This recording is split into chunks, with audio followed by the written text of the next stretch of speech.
Hello everyone, welcome back to Apps Academy. Today in this video, we are going to be showing you how to invite friends to join Signal. Whether you want to chat securely with family, friends or colleagues, inviting them to Signal is easy and fast. First of all, open up the Signal application on your smartphone and make sure you're logged in and on the main chat screen. Now, click on the pencil button at the top right corner to create a new message.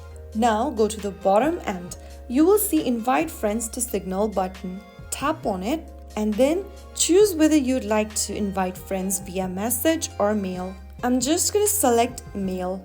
After choosing that, go ahead and select their name and click on Done. But remember that they must have the email available. And once you do that, you will be able to see an invitation message popping up on the screen. In the To field, type in the email of the person you are trying to send the invite to. Once done, you can send the email.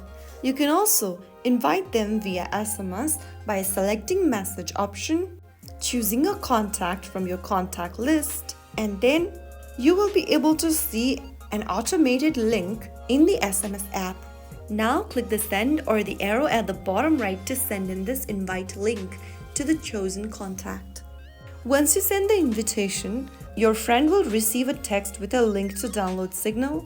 Once your friends download and register on Signal, you can start chatting securely. Now you know how to simply invite your friends to Signal and keep your conversations private and secure. If you found the tutorial helpful, don't forget to like, share and subscribe to the channel. I will be back again in the next video. Thank you for watching.